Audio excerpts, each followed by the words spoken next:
Very affordable options, but which one would be the perfect club for you? That's what we're going to talk about today with an everyday golfer out here on the short game area. So guys, we're going to put these to the test. A couple of shots off a tight lie, we're then just into the semi-rough, and then we are sat down in some thicker rough. So Dave is the man for the moment. Dave is going to be putting these to the test. So Dave, been using your Tacoma wedges, been chipping well, you would say. Obviously, we know from your Arcos system, that you're gaining shots. Yeah, I had a couple of lessons with somebody, you know. Yeah, good. Eventually listen, Dave, some would say. Yeah, although you don't know what this area was called when we came over. Well, so that's because you had a new area. You used to teach me over there, and that did quite well. However, my game's gone off a little bit, but yeah, I do consider that me chipping's probably the best part of my game. Yeah, so very interesting here. We tested this 11 wedge on the channel last week, so I put it through its paces. Obviously thought it was pretty good for the kind of golfer who's obviously quite nervous around the green. Some say the dreaded word that is on the screen now, but Dave's been chipping well. So I first of all, obviously looking down at them, Dave, obviously what are we seeing differences wise? Do you know what? Looking down at them, they do look good. I like the matte finish. I like the black. Yeah. They're bigger than the Tacoma, which will appeal to mid to high handicappers. Yeah. So like the blade length's a little bit longer. So it is, yeah. Like you've got more face to hit. There looks to be a bit more confidence behind them. I suppose that's what I mean. Perfect. Well, let's put this to the test then. We're not going to go for this impossible flag here at the front. We are going to go for the second flag on the right, just there. So we've got to land it on the top bit of the green there and let it run down. So first of all, Dave, we're going to stick with what you know. So we're going to stick with your Tacoma. We've got your 60 degree because we know the 11 wedge is 58 degree. So very similar. We've also got a 64 degree in this wedge that I did test last week out of the thicker rough. So we might put that up against the 60 when we get to that third lie right there.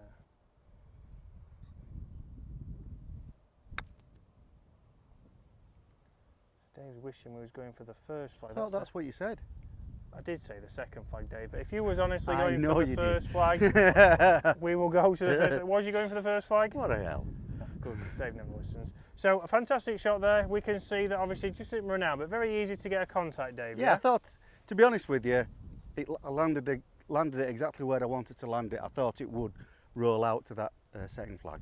But it had some spin. Yeah, it did. Yeah. So we know from those grooves on the Tacoma wedges, and very interesting here, we've got a similar price point. So the Tacoma Skyforge 001s come in at $89, as you can see on screen now. And we know the options for these 11 wedges are steel shaft £75 and with a graphite $85.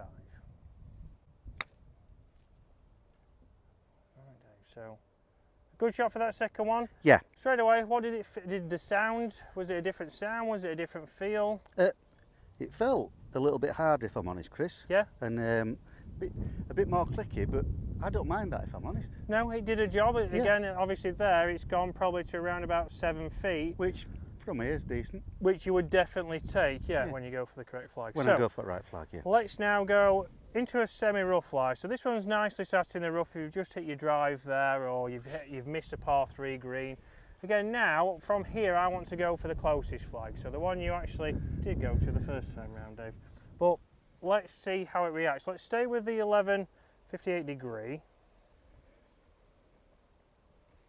Now I certainly found out of this kind of lie, it was very easy to pop it up. You didn't have to feel like you was helping it up, which a lot of people do. So if you are somebody who does that, then this could be a great option there for Dave. Popped up nicely, Dave?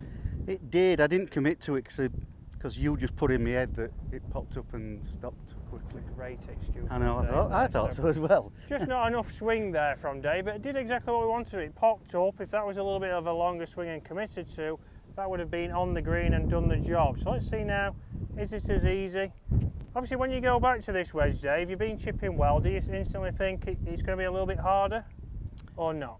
No, I don't. Because I've really enjoyed these. Yeah, and that's confidence in your short game. So it shows, obviously, guys, that we've got two options. If you're struggling, that could be something that you might go into your bag, but it doesn't necessarily mean that you're going to get better at chipping, because it does come down to confidence, and it does come down, all in all, to technique, how we're returning that club. That's you see, I'm just more confident with them, that's all. Very good shot, had a little bit of check again on Yeah. it, Dave. So, right, what I want to do now is we're going to go out of this lie here before we jump into the bunker over there, back on the chipping green that Dave pretends he knows. And we're going to go the 64 degree here now, Dave, with the 11. So we're going to switch over. We know here we've got actually the sand wedge, 58 degree. You can see again cavity back there designed to be very forgiving. We've got the rails on the bottom to help it keep square, so you don't necessarily have to open it up. It's trying to get you a square club face, which a lot of people do struggle with. The loft is already on the club, and that is why they brought out a 64 degree. You can keep it square. Commit to that. We're going to go again short-sided, the hardest shot here on the green. And not your best, Dave. No. So, what did you feel there? Did that look I stood too up much on it. loft I down stood on up it? on it slightly, Chris, because I didn't trust it. Yeah, and let's look down at this one. Obviously, we've got that little bit of offset there as well. Is that something that obviously caught your eye a little bit? You do see a lot more of that offset compared to the Tacomos. Yeah. So But let's, like I've said before, that suits a lot of people. It just doesn't suit my eye. yeah, it does exactly, and this is where these could be a great option for people. But Dave's going to get his Tacomo now, and we'll show you what we mean with that little bit of offset. We know Dave doesn't use his 60 all the time, but he feels like he's confident that he can come in and start to if play I'm playing these with you, shots. Chris. Well, that's true. We could do it with a 56, but Dave's putting on a fantastic display with his 60. But so not as much offset with the Tacomo. Also, a rounded leading edge. Just to get that feel of being able to keep it square. Dave's got the confidence in that. He knows even with a ball sat down here, he's just got to keep his speed and he's got to get his technique right. And just like that, Dave's popped one out there nicely. So you can see Take that from there, Chris. 3 good shots there with the 60, Dave. Again, not a club that you use all the time, but it really shows there. Obviously, there's not much interaction with the ground. He's gone up to down on that, and it's very easy with his 60. He hasn't had to go to something like the 11. But if you are struggling, that can give you some good help. There's one place Dave is not sure on them, and that is the bunker. Right, so bunker's a place where a lot of people struggle. Obviously, when using this 11 club, we're going to keep it square. So it's got all the things on the bottom as it's designed to do, with the rails, with a little bit of offset to keep that nice and square. There's no opening up. Maybe this will make it easier for some golfers. Who knows? Make it easier for Dave. Dave is, it's a bit like James Robinson. He's a bit of a wizard in the bunkers at the minute. Do you remember that one at Woolley, Chris, where I pulled it out? If I had the footage, Dave, I would put the highlight, but Dave I'll send you it. I've got a copy. All right, Dave's got a copy of the video of him chipping in from the bunker. That is on screen now. If it's not, it's because neither of us have got it. Oh, I have, don't you, Woody? But here we go, 58 degree here, sand wedge. So, surprisingly easy, Dave. Much easier than I was expecting, Chris. Obviously, it's gone a lot further than you expected, but that is very much, obviously, we can see the interaction with the turf there. It didn't dig. Obviously, it's just done what it's designed to do. It's used the bounce, but obviously there, we then don't need to make as much swing. We know when we use a wedge and we open it, we're going a little bit deeper in the stand. That's taking a little bit of speed out, but easy to get out, Dave. Yeah, much easier than I was expecting. I don't know whether it's the rails or the width of the sole, but no effort whatsoever. A nice surprise. Right, Dave, in with your 56, which you've been using out of the bunkers. So, again, the Sky Forger, this has 10 degrees of bounce or 12? 12, Chris. 12 degrees of bounce. So, and again, not too thick of a sole. So we know that obviously some wedges come out, such as the K-grind and other ones where you can square them up, big amounts of bounce. There's the CB Callaway wedges. But here, Dave's got a good setup.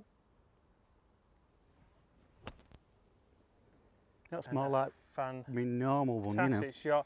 Again, we're looking at the interaction there, much deeper in the sand compared to it being nice and shallow there. So, straight away, Dave, well, easy to get out, easy to use around the greens. I think it's a lot of being really trusting it and being confident over the ball. Trusting it, being confident, and you won't believe this, Chris, but a bit of practice. Yeah, a bit of practice, and that's for you, Dave. Obviously, we know that you could do it with different clubs, but obviously you've done it through practicing. Debatable, but Get lessons as well, and getting the clubs that you're comfortable with and confident with now on your home golf course. Yeah, I would still stay with this because that's what I'm used to. That's what I've honestly practiced with. But with a bit of practice with that, could be game changer, Chris. Yeah guys, so 11 coming out with another good product. We know Dave has got the hybrids at the top end of his bag, but if you're struggling with your chipping and you want to just get a little bit of confidence, these could work great for you. They come in a 58 and a 64, they come in a steel shaft or a graphite shaft. Go onto the website to check that out. But guys, that's been Mid-Handicap Dave. That's been the 11 wedges, and we'll see you again later in the week. See you soon.